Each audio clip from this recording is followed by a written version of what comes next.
ahorita leeré 1 Samuel, capítulo 16, del 1 en adelante. Dice así: Samuel constala a David. El Señor le dijo a Samuel: ¿Hasta cuándo vas a estar triste por Saúl? ¿Estás triste por él, a pesar de que te dije que yo me negaba a dejarlo ser el rey de Israel? Llena tu cuerno de aceite y ve a Belén a ver a un hombre llamado Isaí, pues he elegido a uno de sus hijos para ser el nuevo rey. Pero Samuel dijo: si voy, Saúl se enterará y tratará de matarme. El Señor le dijo: ve a Belén, lleva una ternera y di que vas a ofrecer un sacrificio al Señor. Invita a Isaí al sacrificio y yo te diré qué hacer. Ungirás a quien yo te indique. Samuel hizo lo que le mandó el Señor, pero al llegar a Belén, los ancianos líderes se asustaron y le preguntaron: ¿pasa algo, vidente? Samuel contestó: no pasa nada, solo vengo a ofrecerle un sacrificio al Señor. Purifíquense y vengan conmigo al sacrificio. Samuel purificó a Isaí y a sus hijos y los invitó a reunirse con él para el sacrificio. Cuando llegaron, Samuel se fijó en Eliab y pensó: de seguro que este es quien el Señor ha elegido. Pero el Señor le dijo a Samuel: Eliab es alto y apuesto, pero no te fijes en eso. Dios no se fija en las cualidades de la gente, que la gente ve. La gente solo presta atención al aspecto de las personas, pero el Señor ve su corazón. Eliab no es el hombre que ha elegido. Entonces Esaí llamó a Abinadab, su segundo hijo, y éste se acercó a Samuel, pero Samuel dijo: tampoco este es el elegido del Señor. Isaí le presentó a Sama, pero Samuel dijo de nuevo: este tampoco es el elegido del Señor. Isaí le presentó 7 de sus hijos a Samuel, pero este dijo: ninguno de ellos es el elegido del Señor. Entonces Samuel le preguntó a Isaí: ¿no tienes más hijos? Isaí contestó: sí, tengo otro hijo, el menor, pero está cuidando el rebaño. Samuel dijo: manda a traerlo, no empezaremos a comer hasta que llegue. Isaí mandó que lo fueran a buscar. Su hijo menor era un joven de buen parecer, saludable y apuesto. El Señor le dijo a Samuel: este es mi elegido, levántate y úngelo. Samuel tomó el cuerno de aceite y derramó el aceite sobre el hijo menor de Isaí, frente a sus hermanos. El Espíritu del Señor vino con poder sobre David y desde ese día estuvo con él. Luego Samuel regresó a Ramá. Amén. Si quiero que trabajemos hoy este concepto de la unción para cada uno de nosotros, y por eso al iniciar leemos el texto del primer libro de Samuel, capítulo 16, cuando el Señor le dice a Samuel precisamente que vaya y unja a David como rey de Israel. El Señor ha desechado a Saúl y necesita entonces un nuevo rey conforme a su misericordia. Así es de que leímos al iniciar primero de Samuel 16 del 1 al 3. No lo voy a leer nuevamente porque el tema es un poco denso y quisiera avanzar. En cuanto a la etimología del término Mashiach, en el hebreo es Mashiach, son la letra Men, la letra Shin y la letra Het, para el que quiere seguir investigando. Y es de ahí, de esa raíz, donde se deriva el término Mashiach. Y esa palabra Mashiach la tradujeron en la Septuaginta con el término Christos. Por favor, tenga muy presente esas dos palabras, Mashiach, que es donde deriva el término Mesías, y Christos, porque más adelante vamos a volver sobre eso.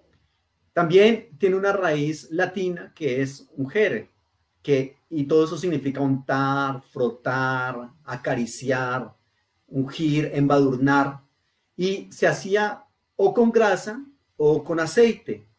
¿Por qué con grasa? Porque la verdad es que después de la sangre, según algunos pensadores y culturas, la grasa es el vehículo y la sede de la vida. Entonces se utilizaba la grasa también para untar y se untaba muchísimas cosas. Ahora, la verdad es que el ungir no es una práctica, digamos, ni original, ni única o exclusiva del pueblo de Israel. De hecho, el pueblo de Israel asume esa práctica que la ha visto en otras culturas. no solamente Israel son los que ungen. Por ejemplo, los egipcios ungían a sus reyes, los sirios, los hititas. En todas esas culturas ungen a los reyes, ungen a los sacerdotes y ungen a otros altos funcionarios para que ejerzan la labor que están dándosele, que se les está atribuyendo a partir de ese momento de la unción.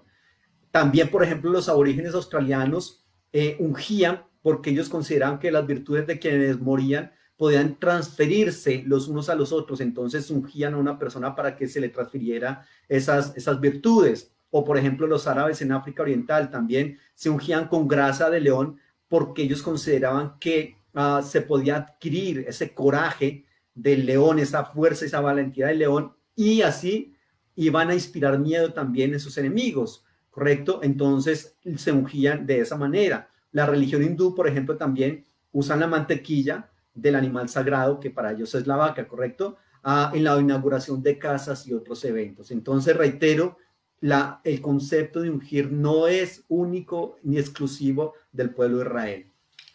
¿Para qué se hace? ¿O qué otra cosa se unge? Y aquí hay, digamos, como un uso secular y hay un uso ya más santo, más sagrado o más de carácter teológico. Por ejemplo, en el uso secular, la unción se hacía, digamos, como medicina. Se aplicaba, por ejemplo, en las heridas. En el Salmo 109, 18 habla de que los huesos, hablando de su cuerpo, necesitaba una unción. O también en el Isaías 1:6, permítame, lo leo rápidamente, habla de cómo la unción aquí equivale a un ungüento medicinal. Dice así: desde la planta del pie hasta la cabeza no hay en él cosa sana, sino herida, hinchazón y podrida llaga. No están curadas, ni vendadas, ni suavizadas con aceite. Ahí lo que se traduce es ni ungidas con aceite. Entonces, la unción desde una perspectiva secular se utilizaba como un elemento medicinal, o también se utilizaba como elemento de hospitalidad para refrescar y revitalizar a una persona que ha venido de muchas horas de camino, ¿correcto? Y entonces llega a la casa donde ha de llegar, y en ese momento, según Deuteronomio 28:40 o Ruth 3:3 o segundo libro de Samuel 14:2 o Salmo 104:15, se toma a esa persona y se le unge, ¿correcto? Como símbolo, reitero, de hospitalidad, de refrescar, de revitalizar a esa persona que está agotado el camino. O también, incluso en los panes ácimos, en el Éxodo 29:2, se plantea cómo se les debería ungir, untar aceite, ¿correcto? Quizás para preservarlo, quizás para saborear, para agregar algo de sabor, bueno, en fin. También se plantea la unción como lustrar los escudos que eran símbolo o más bien elementos de bélicos, correcto, para protección de los soldados. Entonces esos escudos también se ungían, correcto, es decir, se les lustraba para sacarles brillo. Eso nos cuenta Isaías 21:5. Incluso también el concepto de pintar, por ejemplo, pintar una casa, en el Jeremías 22:14 se le denomina también ungir, correcto. Entonces, como le comento, ungir es untar, embadurnar, aplicar, ¿correcto? En este caso, aceite o manteca en otras culturas para un uso adecuado. Por ejemplo, en Amós 6:6 también se habla de la unción en el caso de perfumar un cuerpo o para vanidad, ¿correcto? Entonces se ungía. Y eso en cuanto al uso secular, porque le comento que la unción tiene un aspecto secular y tiene otro aspecto teológico. En el aspecto teológico eran para ritos de consagración, por ejemplo en el Éxodo 29 del 1 al 7, o la consagración de objetos de culto, por ejemplo en el Éxodo 29:36, o las consagraciones de los sacerdotes. Entonces, ¿para qué se hace? ¿Para qué se hace? En primer lugar, se hace para promover el bienestar físico, se derrama sobre la cabeza para conferir o bien fortaleza o bien majestad, se unge para autorización o comisión específica de un oficio, una misión específica. Entonces se le unge a esa persona para esa misión específica. Se unge para hacer entender que esta persona ha sido apartado, separado para Dios. Se unge para pertenecer a Dios y estar bajo su protección. Entonces, cuando a una persona se le ungía, sencillamente se estaba diciendo que esa persona en ese momento estaba siendo separada para una labor, para una tarea específica ABC, ¿correcto? En ese caso, ¿quiénes eran ungidos en cuanto a personas? Por ejemplo, el rey. Aquí en este texto de 1 Samuel 16 leemos precisamente cómo un rey es ungido. A David después lo ungen ya no el profeta, sino que también lo ungen los ancianos de Israel, ¿correcto? Y entonces los reyes eran unos de los que eran ungidos. De eso se habla Saúl, David, Salomón y muchos de los reyes de la dinastía davídica, los reyes del sur. Los reyes del norte no son ungidos porque ellos se considera que son sencillamente usurpadores, pero a los reyes del reino del sur de la dinastía davídica se les unge como tal. ¿Quiénes más eran ungidos? Por ejemplo, el sumo sacerdote. Está en Zacarías 4:14, se habla del sumo sacerdote como siendo ungido, ¿correcto? Y también se les denomina a esos, tanto al sumo sacerdote como al rey, los ungidos. Curiosamente, una de las personas que más se les llama el ungido de Dios en la Biblia es a Saúl. Tengamos eso presente porque más adelante voy a venir sobre eso. No solamente al sumo sacerdote se le ungía, sino también al resto de los sacerdotes. Eso nos cuenta el Éxodo capítulo 30, versículo 30, cómo cada persona que estaba siendo alistado para el sacerdocio era ungido. Los profetas obviamente también son ungidos. Eso nos cuenta en 1 Reyes 19, 16, 1 Crónicas 16, 22, en el Salmo 105, 15. Entonces, en cuanto a seres humanos, ¿quiénes son los ungidos? El rey, el sumo sacerdote, los otros sacerdotes, los profetas, ¿correcto? También alguien que curiosamente la Biblia lo menciona como ungido es a Ciro. ¿Recuerdan ustedes Ciro, el rey de la coalición medo-persa? A él en la Biblia, en el Isaías 45:1 dice, a Ciro mi ungido. Eso significa que Dios está dando a Ciro una misión específica, que en ese caso era la redención del pueblo de Israel. Lo curioso es que Ciro no pertenece al pueblo de Israel, ¿correcto? Ni se diría pertenece a la religión que profesa la gente de Israel. Aún así el Señor dice, Ciro es mi ungido. Eso es muy importante. Más adelante voy a volver sobre esto porque, reitero, es una persona que no conoce al Dios de Israel. Sin embargo, Dios le dice, este es mi ungido. Y también en el Salmo 105:15 se habla de que los patriarcas son ungidos. Reitero que algunos otros elementos u objetos también son consagrados. Por ejemplo, recuerdan ustedes el momento en que Jacob unge el altar. ¿Se acuerdan ustedes en el Génesis 28:15 en adelante, 18 en adelante? O por ejemplo el altar, todo el altar, las vasijas sagradas, el tabernáculo, el arca, todo eso era ungido. Eso nos lo cuenta el Éxodo 29:36, el Éxodo 29:29 o 30:26. Todo eso está en Éxodo cuando se nos menciona de esos objetos sagrados. ¿Cuál es entonces la intención teológica de todo este asunto? Reitero que tiene como fin apartar, separar a una persona o a un objeto para algún trabajo, para algún ministerio o una función específica. ¿Se acuerda, por ejemplo, cuando se dice que Eliseo fue ungido para ser profeta en el primer libro de Reyes 19:6? O los reyes, como le comento, que son ungidos para llevar adelante su oficio de reyes como tal. Entonces, la unción es un rito religioso, es sencillamente un acto religioso y curiosamente va a ir acompañado siempre del Espíritu. Entonces, cuando en el caso sobre todo de Saúl y de David, mire lo que dice, por ejemplo, en el primer libro de Samuel, cuando Saúl es ungido,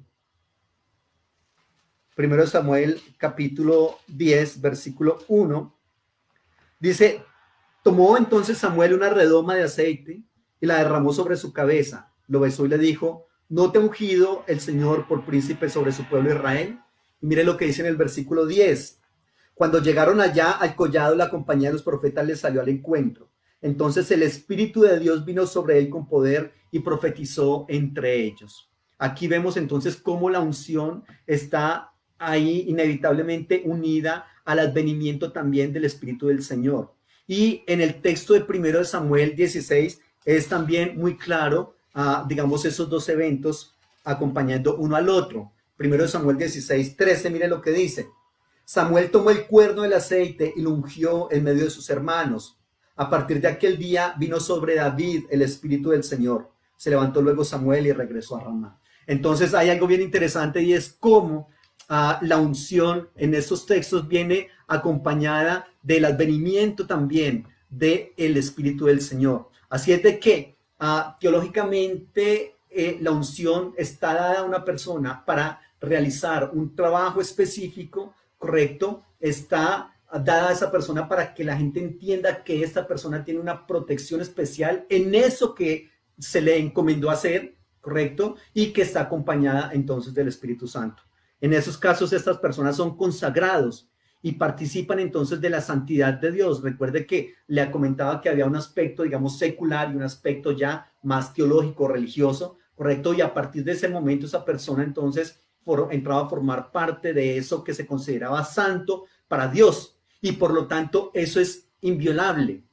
Eso es, tiene una connotación específica que no tienen los demás elementos o lugares o personas que se consideran paganos. Entonces, por eso es bastante curioso ver cómo, aunque después de toda esta situación que tuvo lugar en la vida de Saúl, Saúl se va a guardar de tocar, David se va a guardar de tocar a Saúl, porque recordemos que dice, este es el ungido del Señor, ¿correcto? Eso está en 1 Samuel 24, 7 al 11 o 26, 9. Y incluso ese concepto de que Saúl es el ungido del Señor permanece hasta los últimos momentos de la vida e incluso después de la muerte de Saúl, porque recordemos que David manda a ejecutar a aquella persona que tuvo la osadía de poner su mano sobre el rey y matarlo. Eso está en 2 Samuel 1, versículos 14 y 16.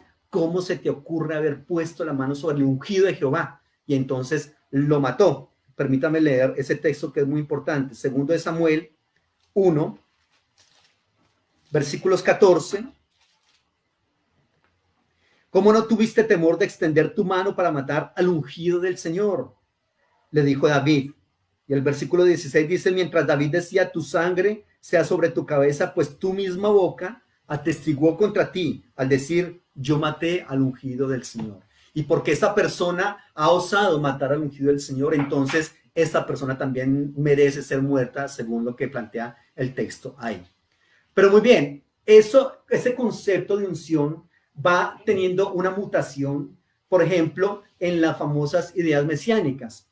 ¿Qué está pasando acá? Resulta que se está subiendo cada vez más un rey a la monarquía en Israel, pero esos reyes por lo general claudican y cometen muchos exabruptos en toda su, digamos, su rol monárquico, y por lo tanto se empiezan a guardar esperanzas escatológicas. Eso lo hace el profetismo, es decir, va a venir un Mesías, ¿correcto? Un Mesías que va a hacer todo lo que debería hacer el Mesías, o sea, el ungido, ¿correcto? En el caso del rey, pero que estos reyes no lo están haciendo. Entonces hay que esperar a que venga ese Mesías. Cada vez que subía un rey y que empezaba a hacer cosas equivocadas, entonces decían, no es este no es otra persona, hay que esperarlo. Y entonces se da ese concepto en los salmos reales o los salmos de entronización del rey, por ejemplo, como el Salmo capítulo 2, donde se presenta una manifestación y una salvación de la supremacía de Dios, pero ya en un gobierno universal. Ya no entonces será un rey que gobierna solamente en el pequeño reino de Israel, sino que será un rey universal, ¿correcto? Y eso es lo que se propone entonces, un nuevo gobernante davídico. Entonces recordemos que David es establecido como el paradigmático rey de Israel, ¿correcto? Todos los reyes debían acceder a llegar a ese nivel que les coloca David, y por lo tanto el Mesías necesariamente tendrá que ser como un segundo David, ¿correcto? Obviamente entonces del linaje de David. Y el texto de Jeremías 23 propone algunos elementos muy importantes de lo que debería tener ese rey, Jeremías capítulo 23, o ese Mesías. Jeremías 23, 5 y 6 dice: vienen días, dice el Señor, en que levantaré a David renuevo justo, y reinará como rey, el cual será dichoso y actuará conforme al derecho y la justicia en la tierra. En sus días será salvo Judá, e Israel habitará confiado. Y este será su nombre con el cual lo llamarán: Jehová es nuestra justicia.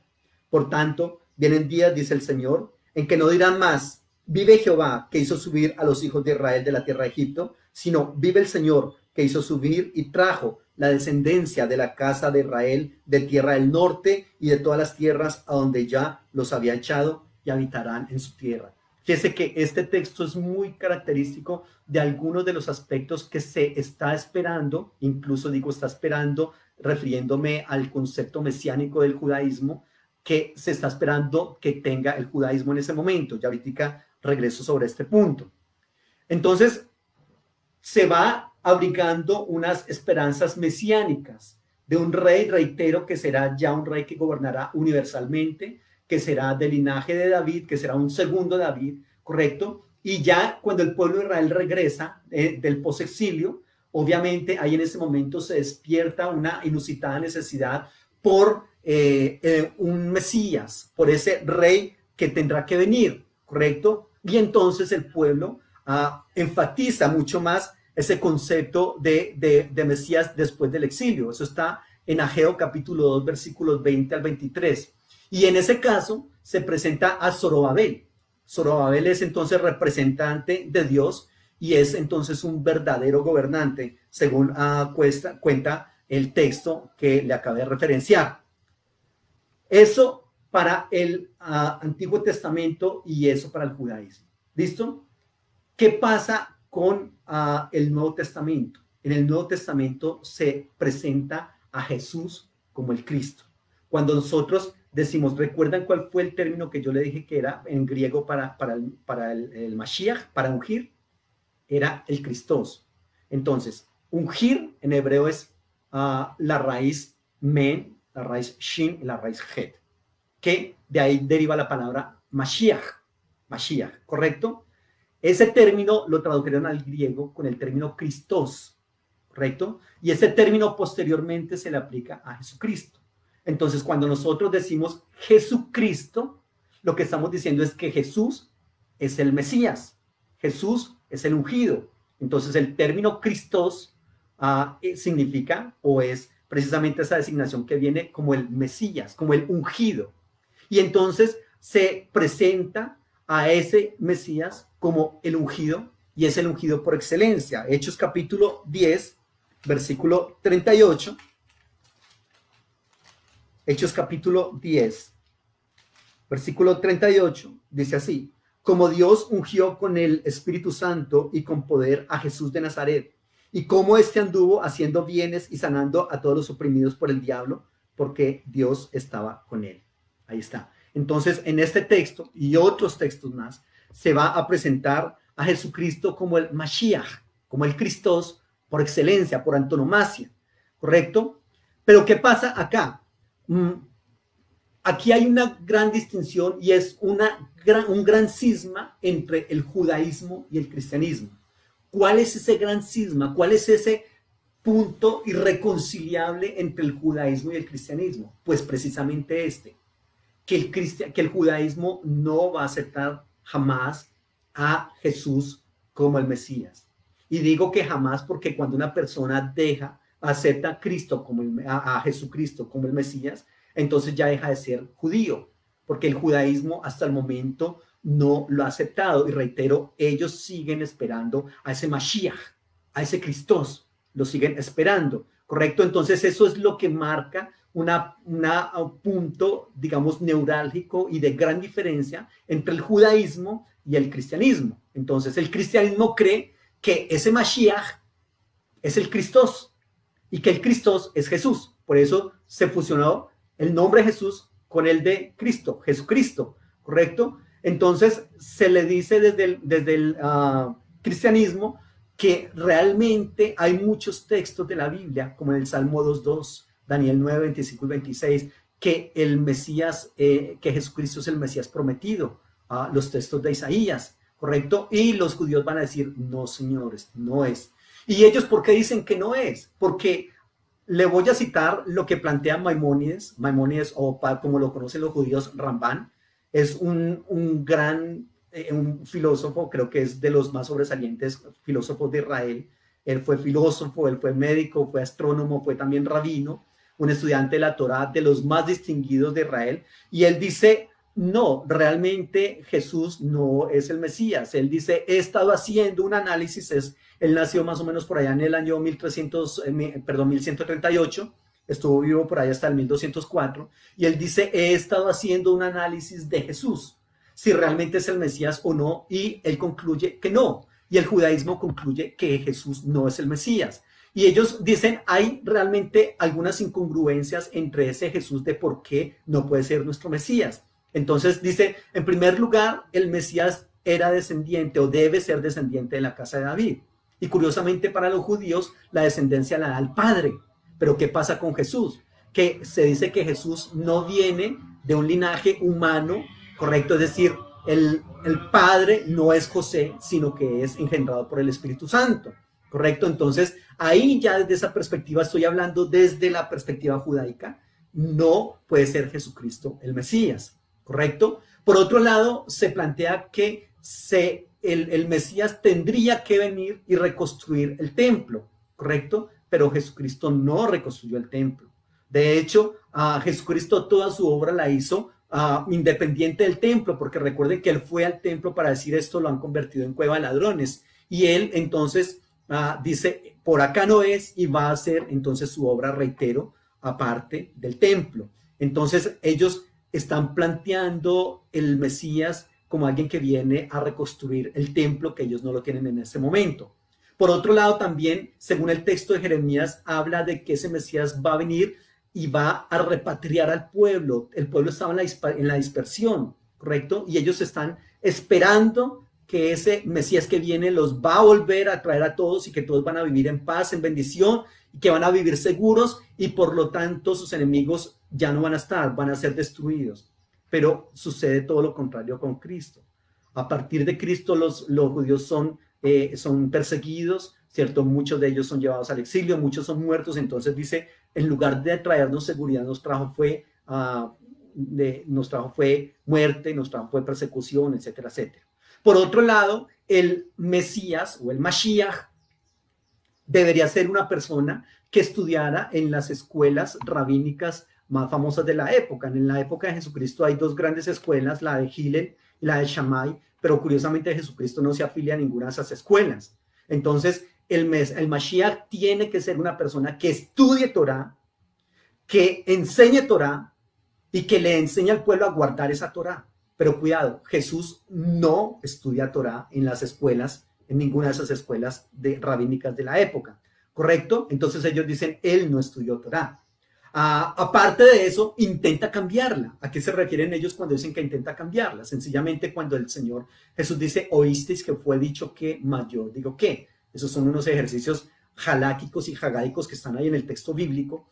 Y entonces por eso se dice, no, él no es el Mesías. Y por otro lado, el Mesías debería llevar al pueblo a la adoración al único Dios que para el pueblo de Israel es precisamente el Dios del Antiguo Testamento, el Dios, el Yahvé, o el Yahweh, o el Dios que le dicen el Hashem, o el Señor.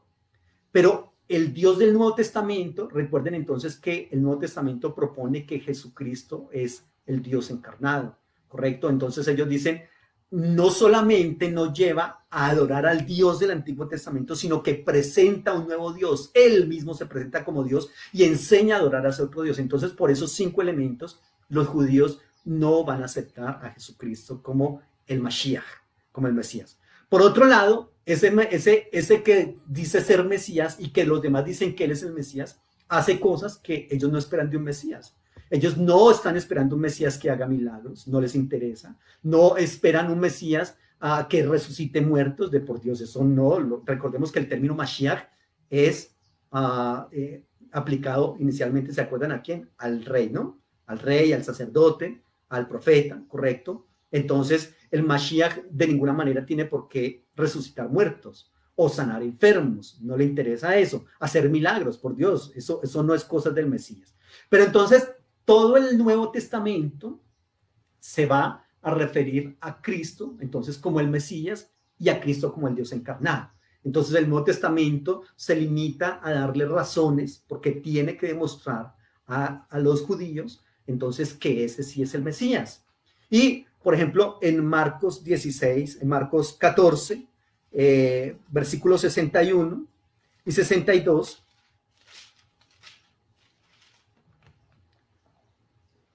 Marcos 14, 61 y 62 dice: pero él callaba y nada respondía. El sumo sacerdote le volvió a preguntar: ¿eres tú el Mashiach? ¿Eres tú el Cristo? ¿El Hijo del Bendito? Y Jesús le dijo: yo soy. Y veréis al hombre, al Hijo del Hombre, sentado a la diestra del poder de Dios y viniendo en las nubes del cielo. Aquí en este caso, él mismo se declara como Mashiach. Pedro, también en Marcos capítulo 8, versículo 27, también le dice: él es el Mesías. Mire lo que dice en el 8:27 de Marcos. Salieron Jesús y sus discípulos por las aldeas de Cesarea de Filipo, y en el camino preguntó a sus discípulos diciéndoles: ¿quién dicen los hombres que soy? Unos Juan el Bautista, otros Elías y otros algunos de los profetas. Entonces él les dijo: ¿y ustedes quién creen que soy yo? Y Pedro le respondió: tú eres el Cristo, tú eres el Mashiach. Entonces fíjese cómo estas personas que están con Jesucristo le reconocen a él como ese Mashiach que estaba esperando en el mundo. Y Mateo capítulo 1, 16 muestra curiosamente que Cristo es el Mesías de acuerdo al linaje davídico. Ahí en ese texto, en Mateo 1:16, lo que se pretende es darle respuesta a los judíos de que, cuidado, este sí es descendiente de José. Perdón, pero si es que José no tuvo nada que ver como padre biológicamente hablando de Jesús. Pero entonces ahí lo que está diciendo realmente no interesa, porque las genealogías en la Biblia no tienen el objetivo de enseñarnos a nosotros quién es padre, hijo, nieto y bisnieto. Las genealogías son o bien lineales o bien verticales, y lo que pretenden es decir: esta persona tiene el derecho legítimo de pertenecer o de obtener un título, y eso es lo que está pasando en Mateo 1:16. En Lucas capítulo 9, versículo 20, se dice que, curiosamente, Lucas capítulo 9, versículo 20, y él les dijo: ¿y ustedes quién dicen que soy yo? Entonces respondiendo Pedro le dijo: el Cristo de Dios, el Mashiach de Dios, ¿correcto? Y luego ese concepto de Mashiach, entonces ya según el Nuevo Testamento, se reconoce a Cristo como el Mashiach, ¿correcto? Y posteriormente esa unción, ese ungimiento se le pasa a los cristianos. Mire lo que dice en 2 Corintios 1, 2 Corintios 1, 21. Dice así: y el que nos confirma a nosotros en Cristo y el que nos ungió es Dios. Aquí se plantea entonces la posibilidad de que nosotros ahora somos los ungidos. Recuerde que dice cuál es el concepto que estamos trabajando hoy, el de la unción, ¿correcto? El de la unción. Y en este texto de 2 Corintios 1, 21 y 22 nos habla de que Cristo y el que nos confirma con vosotros en Cristo y el que nos ungió es Dios, el cual también nos ha sellado y nos ha dado como garantía el Espíritu en nuestros corazones. Entonces aquí se presenta cómo el cristiano es ahora también un ungido. En 1 de Juan, capítulo 2, versículo 20, 1 de Juan, capítulo 2, versículo 20, dice: ustedes tienen la unción del Santo y conocen todas las cosas. Versículo 27, pero la unción de que ustedes recibieron de él permanece en ustedes y no tienen necesidad de que nadie les enseñe, así como la unción misma les enseña todas las cosas y es verdadera y no es mentira. Según ella les ha enseñado, permanezcan en él. Entonces aquí en estos textos y otros tantos que hay, habla de cómo esa unción del Antiguo Testamento, que era para los reyes, para los sacerdotes, para los profetas, cómo se pasa entonces a Cristo, quien también precisamente es presentado como un sacerdote, un rey, un profeta, ¿correcto? Y posteriormente entonces se pasa al cristiano como tal. De hecho, no sé si usted haya notado, pero curiosamente mira la importancia del término Mashiach o el término unción. Nosotros somos llamados los cristianos y somos los llamados los cristianos porque ¿qué? Porque seguimos la enseñanza de uno que se llamaba Jesús, el Cristo, cristianos. Por lo tanto, etimológicamente, el término tiene que ver, entonces, a partir de ahí, si bien nosotros quizás no conocemos o no entendemos esa relación que se tiene, entonces, según eso, si nosotros somos los cristianos, seríamos los ungidos, ¿correcto? Eso es lo que se plantea cuando se dice usted es cristiano, usted es un ungido. En la iglesia primitiva se utilizaba la unción también para curar los enfermos, ¿cierto? También se utilizaba para consagrar y para ordenar a algunas personas, ¿correcto? Y también en las iglesias de nosotros se utiliza la unción, es decir, ungir a una persona con aceite colocando manos, ¿cierto? Para llevarlo a un cargo o para reconocerle una autoridad, ¿cierto? O unos dones que tiene, etcétera. Entonces, aquí tenemos que entrar a ver qué es unción y qué no es unción. Y ya les he venido diciendo qué es unción durante todo el texto bíblico y la historia de la salvación. Pero entonces tengo que decirles, cuidado, unción no es una prédica fogosa. A veces se tiene la concepción de que una persona está ungida porque predica de X o Y manera. Entonces hay gente que predica de una manera y esa predicación muchas veces es aprendida por la denominación a la cual pertenezca, o tiene que ver también con la idiosincrasia, o tiene que ver también con la manera de ser de la persona. Entonces hay gente que para predicar empiezan a saltar, empiezan a brincar y a decir, el Señor está acá, hermano, y cambian, modulan la voz de una manera diferente, ¿correcto? Y para muchas personas se cree que eso es unción. Entonces, esa persona está muy ungida, mírelo como predica. Entonces una persona empieza a predicar y siento la presencia de Dios acá, vamos a orar, el Espíritu del Señor desciende y eso como que va calando en el corazón, en la mente de las personas, muy válido y respetable, ¿correcto? Pero lo que quiero decirte hoy, eso no se puede equiparar a unción, no se le puede decir esa persona está ungido, porque eso sencillamente es una forma, es la forma en que esa persona ha pretendido digamos, predicar. Reitero, puede ser algo que es original de ella o puede ser algo aprendido porque, digamos, todos los de la iglesia de él predican de esa manera, entonces hay que hacerlo así. Pero eso, reitero, no es unción. Unción no es tener un ministerio grande o pequeño, conocido o menos conocido. Entonces, usualmente se habla y mucha gente dice los superungidos porque tiene un ministerio grande, porque tiene de pronto un canal de televisión o qué sé yo. Dios bendiga eso. Amén. Gracias por los medios de comunicación y todo eso. Pero eso, el que una persona sea conocido por un programa o por unas prédicas, no significa que tiene más o menos unción. O no significa que él o ella sea el más ungido o la menos ungida. No hay una unción más grande ni una unción más pequeña. Si bien le estoy diciendo que se ungían los reyes, ¿correcto? Desde la perspectiva teológica, los reyes, los profetas, los sacerdotes, pero dentro de la cosmogonía del pueblo de Israel, dentro de la cosmovisión del pueblo de Israel, no es más grande el rey que el profeta.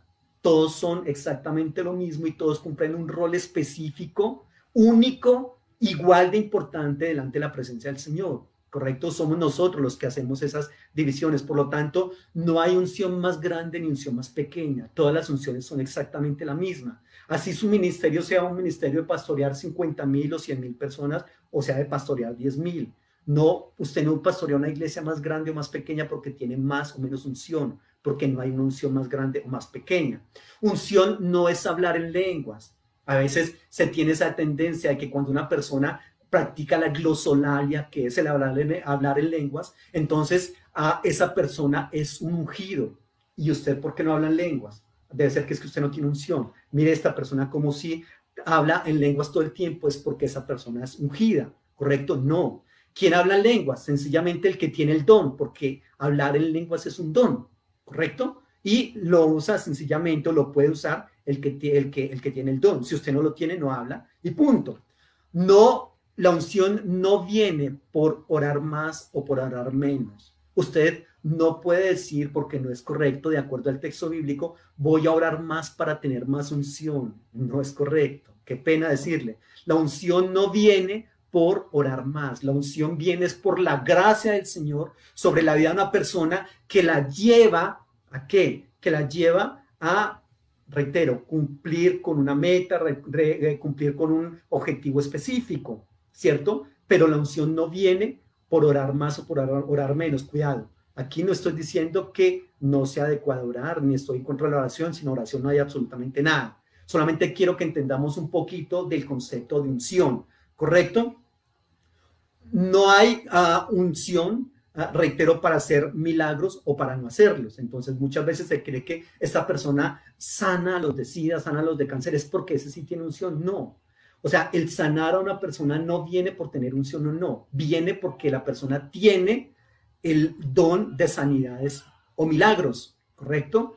Entonces eso es lo que está pasando. No viene la sanidad por la unción que tenga o no tenga la persona, sino que viene, entre otras cosas, reitero, porque es una persona que tiene o no tiene el don de Dios. Cuidado, la unción no es garante para no cometer errores. Entonces, no piense que porque se dice que una persona tiene unción, entonces esa persona no va a cometer errores. Les dije que iba a enfatizar posteriormente lo que está pasando con Saúl, y que Saúl es una de las personas, creo que la persona que en la Biblia más se le dice el ungido de Jehová, aparte del Señor Jesucristo, y sin embargo mire todos los exabruptos que cometió, cómo persiguió a David, cómo cometía uno tras otro error, y hasta el último momento, reitero, se le mantuvo ese título, esa nominación de el ungido de Jehová. La unción no es garante de que yo de acá en adelante no voy a cometer errores, no. La unción no le impide a usted o no lo libra a usted mejor de que usted cometa errores. No es así. La unción no es garantía de hacer todo bien. No, usted puede ser un ungido, y de hecho lo es, porque mi trabajo en este momento no está para ver quién es el ungido, quién no me corresponde eso a mí. Solamente, reitero, le estoy dando unas pautas para que entendamos qué es unción, ¿correcto? Pero desde esa perspectiva le estoy diciendo que unción no es sencillamente, como le comento, una garantía de que usted va a hacer todo bien o de que todo lo que usted está haciendo está bien hecho, ¿correcto? Por eso tengo que decirle también que unción no es una coraza para evitar ser interpelado o que no nos digan qué estamos haciendo mal o en qué estamos fallando. ¿Por qué digo esto? Porque muchas veces he notado que se dice, ay del que levante la mano contra el ungido del Señor. Y nuevamente volvemos al caso de Saúl.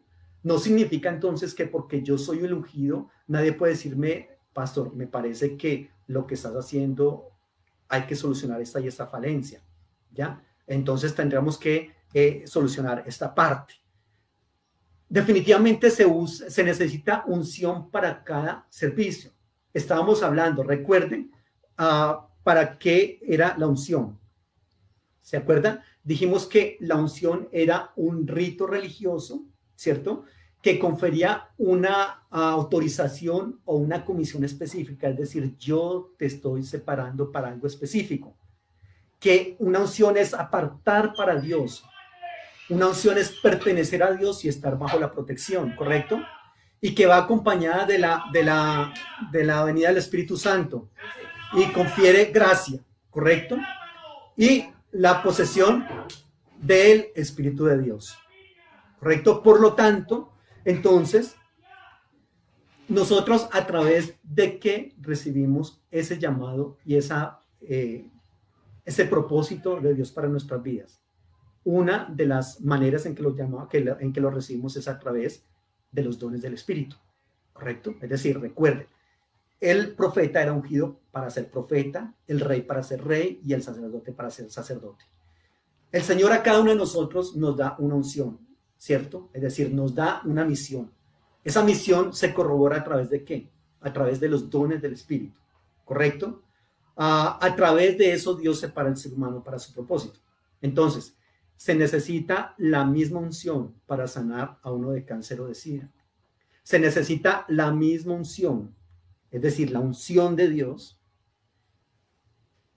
el mandato de Dios, la misión de Dios para tocar un instrumento musical o para dictar en este caso una clase de hebreo o para ejercer incluso una profesión secular, ¿correcto? Y reitero, no por ser una persona más conocida o menos conocida se puede decir que tiene más unción o menos unción. Discúlpeme, le comento algo personal. Yo conozco mucha gente que sabe mucho más hebreo que yo, pero no son tan conocidos como yo, en el pequeño mundo en el que yo me muevo, ¿correcto? ¿Por qué? Y conozco también muchos otros que saben menos hebreo que yo, pero que son más conocidos que yo. Entonces no puedo decir que el que es menos conocido que yo tiene menos unción que yo, o que el más conocido que yo, aunque no sepa lo que yo, es más ungido que yo. ¿Me estoy haciendo entender? Sencillamente, ¿a qué se debe eso?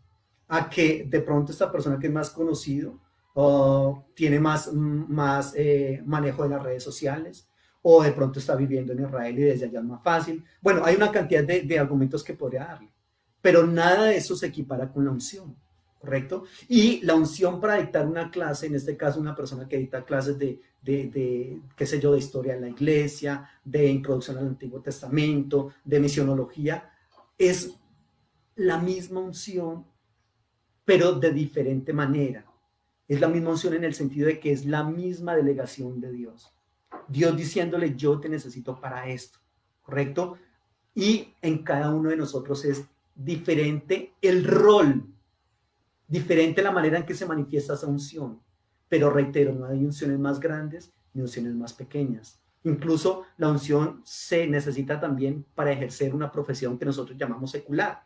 Porque yo les dije ahorita que una manera de que el Señor nos comisionaba era a través de los dones. Pero el don que tiene una persona no necesariamente puede ser enseñar, profetizar o hablar en lenguas, sino que un don puede ser el de ser médico. Por ejemplo, acá en este caso tenemos en la iglesia a Jessica, es médica, ¿correcto?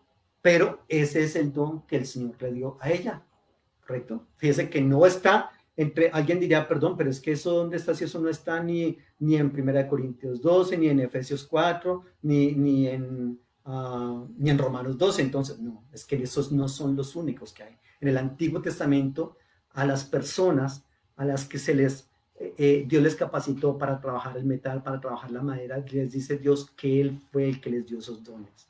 Y nosotros no hemos tenido en cuenta ese asunto. Entonces, tenemos que tener en cuenta esa perspectiva. No hay unciones grandes ni pequeñas, ¿correcto? La manera en que usted tiene para predicar o para orar no significa que usted sea ungido o que no sea ungido. Definitivamente todos tenemos, digamos, unciones similares. Reitero, que se manifiestan, la misma unción que se manifiesta de maneras diferentes a través de los dones que Dios nos ha dado. Yo le motivo para que nosotros no estemos pensando en eso, entonces, en quién tiene o quién no tiene más unción. Es equivocado. La unción, reitero, es la misma. Es Dios dándonos la multiforme manera, ¿cierto? Las diferentes formas en las cuales esa unción se manifiesta en nosotros. Pero no se manifiesta en maneras de las que nosotros creemos que se manifiesta en lo que le estoy diciendo. No es una prédica fogosa, no es un ministerio grande o pequeño, no es hablar o no en lenguas, no es orar o no orar, no es hacer o no hacer milagros, no es garante de cometer o no cometer errores, no es garante de hacer todo bien, correcto, no es garante acerca de nada de eso. Eso no es unción. La unción sencillamente es Dios, reitero, te comisiona. Dios a través de esa unción, el Señor te separa para un propósito específico, ¿cierto? Para que tú seas una persona que tiene una comisión específica por la cual eres apartado de Dios o apartado para Dios y que estás bajo su protección, ¿correcto? Y que le perteneces a Él. Y esa unción siempre va a ir acompañada de su espíritu, ¿cierto? Y ese espíritu confiere gracia, ¿correcto? Y es alguien que está bajo la posesión del Espíritu de Dios. Eso es lo que es unción para nuestras vidas. Es importante entonces que nosotros actuemos de manera consecuente con eso. Dios bendiga los grandes ministerios, los necesitamos. Dios bendiga los ministerios televisivos y los ministerios que utilizan radio, prensa, diferentes medios de propagación. Amén. Dios los bendiga por eso. Dios bendiga a los grandes músicos. Dios bendiga a las personas reconocidas en el mundo de una u otra manera. Pero reitero, no tienen más unción. Dios bendiga también a los ministerios pequeños. Dios bendiga a los músicos que hasta ahora están saliendo a escena. Dios bendiga a las personas que hacen uno que otro milagro por ahí que no son tan reconocidos. Dios bendiga a esas personas que se meten en la academia e investigan. Todos tienen la unción, en el sentido de que todos tienen una comisión específica, todos han sido apartados para Dios, todos están bajo su protección, todos tienen la compañía del Espíritu Santo. La unción no es revocable. Reitero que a Saúl esa unción lo acompañó toda su vida. Es decir, usted no puede decir un momento voy a dejar esta unción acá. La unción no se pierde, no se pierde. Esa unción lo acompañó hasta su muerte. Entonces tengamos en cuenta todos esos aspectos de la unción y coloquemos las cosas en su debido orden, ¿correcto? Para no confundir la unción. A veces incluso se confunde con el clima. Está haciendo calor, estoy sudando. Debe ser que tengo mucha unción, ¿no? Sencillamente es que tengo un reflector allá, tengo otro reflector allá, tengo otro allá, para que esto sea un poco más claro, pero eso no lo puedo confundir con la unción. ¿Me explico? No puedo confundir que una persona salte, hable, module la voz, la baje, la suba, grite para decir que ungido. Estoy asombrado. No, mis amados. Tenemos que tener en cuenta el concepto de unción. Todo lo demás que son formas, medios, maneras, ¿correcto? Estrategias, fe, pero no unción. Señor, delante de tu presencia estamos para adorar y bendecir tu nombre. Guíanos, maravilloso Dios. Señor, gracias por tu unción en nuestras vidas, Padre. Gracias. Señor, es inmerecida. De pronto, incluso como pasó con David, cuando David es ungido, Señor, y Samuel no considera que ese sea el más adecuado. Samuel ve la apariencia, lo que los ojos ven, y tú le dices, no, no es eso, porque eso yo no lo veo. Ayúdanos, Señor amado, a entender que la unción no es porque yo sea el más apto, el más adecuado. No es porque yo soy el más indicado. Quizás para muchos, Señor, no somos los más indicados, pero si a ti te place, Señor, si a ti te gustó y quisiste darnos esos dones, esos ministerios, amén. Padre, ayúdanos a entender también que todos somos ungidos, Señor, desde esa perspectiva, en el sentido de que todos tenemos esos dones que tú nos has dado. En el sentido de que somos cristianos y el término cristianos es ungido, los ungidos. Ayúdanos, Señor, a entender esos propósitos, Dios de la gloria. Desde esa perspectiva, Señor, no tendremos nosotros por qué estar ni envidiando un otro ministerio, y que si queremos, Señor, que nuestro ministerio crezca, sería, Dios de la gloria, sencillamente utilizar estrategias, imprimir fe, imprimir más trabajo, imprimir una cantidad, Señor amado, de aspectos que seguramente nos llevarán a la bendición. Que tú no tienes, Señor amado, una unción más grande en unos y una unción más pequeña en otros, ¿no? Porque la unción es sencillamente eso, lo que hemos venido hablando, la comisión a un trabajo específico. Desde esa perspectiva, Señor, ayúdanos, Señor, a entender tu propósito. Y ayúdanos a entender, maravilloso Dios, que tu presencia y tu poder, Señor, están sobre nuestras vidas. Padre, yo te pido que bendiga, Señor amado, ese ministerio más grande que el mío, el más pequeño, entre comillas, que el mío. El que es diferente a mí, Señor, porque no, los ministerios no tienen por qué ser iguales todos. Aunque todos seamos maestros, aunque todos seamos músicos, aunque todos seamos pastores, no necesariamente, Señor, tienen que ser iguales. Son tan diferentes. Aunque la unción es igual, el ministerio, Señor, a través del cual esa unción se manifiesta, ese ministerio es diferente. y por lo tanto no tengo que envidiar a nadie. Muchas veces, Señor, con un celo tonto, criticamos unos y otros, Señor, lo hacemos. Yo te pido perdón, Señor. Ayúdanos, maravilloso Dios, a entender que sencillamente tú eres el dueño de la obra, Padre, y que tú, Señor, das a cada uno como tú quieres, Señor. En el nombre de Cristo te lo pido para tu gloria y honra, Señor. Oramos, Dios de la gloria, por los ministerios, Señor. Bendice cada ministerio, Señor. Llénale de ti, maravilloso Dios. Bendice, Señor amado, cada propósito en nuestra vida, Señor. Bendice, Dios de la gloria. Padre, hazles entender, Señor, a cada persona esa unción con la cual tú lo has traído a este mundo. ¿Cuál es esa unción? ¿Cuál es ese don? ¿Cuál es ese ministerio, Señor? Con el cual, Señor, quieres bendecir, Padre Santo, a cada persona, Señor.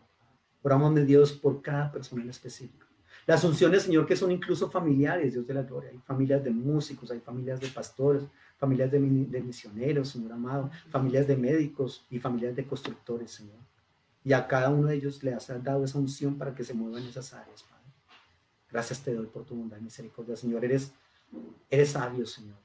Y sabes, Dios de la gloria, qué necesitamos para cada uno, que cada uno de nosotros cumpla con lo que tú tienes para nuestras vidas y para que aportemos para la extensión de tu reino, Padre. En el nombre del Señor Jesucristo, para tu gloria y honra.